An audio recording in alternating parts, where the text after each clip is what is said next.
ఏళ్లలో చంద్రశేఖరరావు పండ్లు కిలుచుకుంటా 16,000 కోట్లు చేసిండు. నాకు నీకు పోలికేంది? నందికి పందికున్నంత తేడా ఉంది.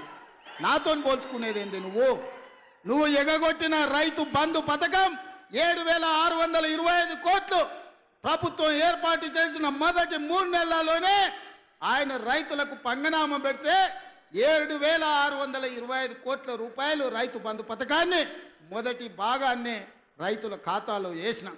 ఇవాళ రైతు భరోసా 10,000 నుంచి 12,000కు పెంచి ఇవాళకి 5,000 కోట్ల రూపాయలు రైతుల ఖాతాలో వేసినాం.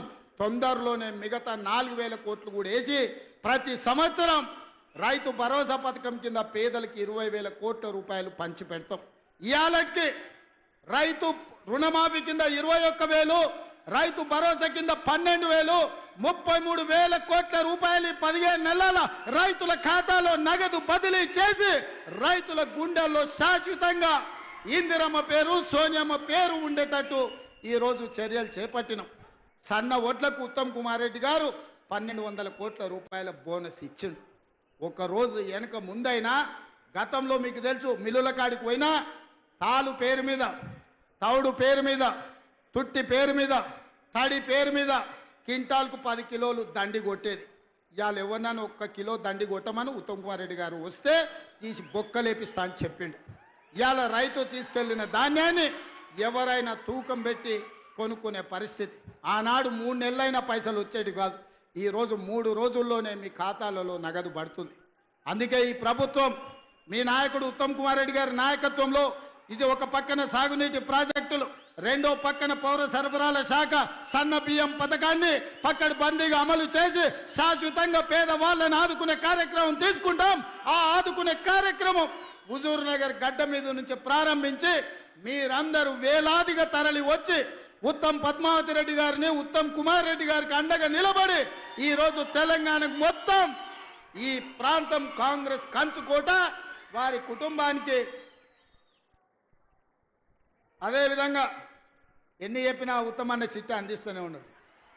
వచ్చిన ఎంబడే 2012లో మొదలుపెట్టిన హౌసింగ్ స్కీమ్ 2,100 ఇండ్లకు వచ్చి కూర్చొని 60 కోట్లు వసూలు చేసి ఇవాళ ఇండ్లు చూపించిన సంతోషమైంది. అదేవిధంగా అగ్రికల్చర్ కాలేజ్ ఉత్తమ్ కుమార్ రెడ్డి గారు అడుగుతున్నారు. ఇంకా వారు అడిగినాక కాదనేదే ఉంది. వారు అడిగినాక మీ అభిమానం చూసినాక ఇంతసేపైనా మీరు స్వచ్ఛందంగా వచ్చిన తర్వాత అగ్రికల్చర్ అంటేనే హుజూర్ నగర్, కోదాడ ఈ ప్రాంతంలో ఉన్నది, మిర్యాలగూడ ప్రాంతంలో. అందుకే ఇక్కడికి అగ్రికల్చర్ కాలేజ్ ఇవ్వడమే కాకుండా మా PLR young India integrated residential school అడిగిండు.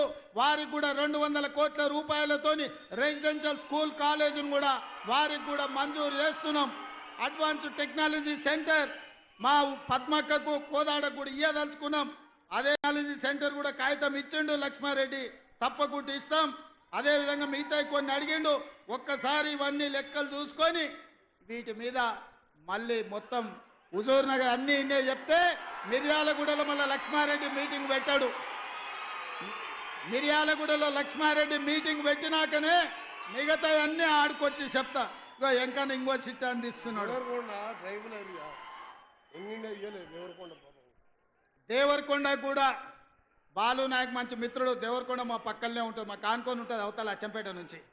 మా చుట్టాలంతా అన్నే ఉండరు. అవునా?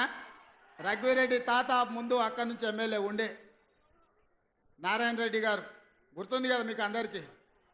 సో అందుకే దేవరకొండ కూడా యంగ్ ఇండియా రెసిడెన్షియల్ స్కూల్ అని అన్నారు. తప్పకుండా దేవరకొండకు పోయే ప్రకటిస్తా. మిగతా అన్నీ ఇంకా అన్నీ చూస్తా చూస్తా. ఏదేమైనా నేను ఒక్కటే మాట చెప్పదలుచుకున్నా.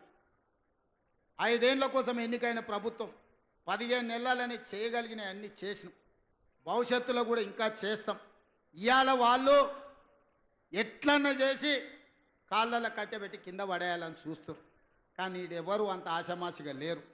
ఒకవేళ నాయకులు కొంచెం అట్లా ఇట్లా ఉన్నా మా కార్యకర్తలు అట్లా లేరు. పట్టుదలతో ఉన్నారు, చైతన్యంతో ఉన్నారు. ఎవరైనా ఏమైనా ఎక్కడైనా టీఆర్ఎస్ ఓడో ఇంగోడో మన కాళ్ళలో కట్టె పెట్టాలనుకుంటే వాళ్ళ కళ్ళలో కారం కొట్టడానికి మీరందరూ సిద్ధంగా ఉన్నారు. నాకు నమ్మకం ఉంది. మీ శక్తితోని మీ యుక్తితోని మీ పోరాటంతో మీ సంకల్పంతో ఈనాడు తెలంగాణలో ప్రజాపాలన వచ్చింది. ఈ ప్రజాపాలన ప్రగతి బాట వైపు నడుస్తుంది. మీరు అండగా ఉండండి. 10 ఏళ్ళు ఈ తెలంగాణ రాష్ట్రాన్ని అద్భుతమైన రాష్ట్రంగా దేశానికే నెంబర్ 1 ఉండే విధంగా తీర్చిదిద్దే బాధ్యత మేము తీసుకుంటామని తెలియజేస్తూ మీ అందరి దగ్గర సెలవు తీసుకుంటున్నా. ధన్యవాదాలు మిత్రులారా.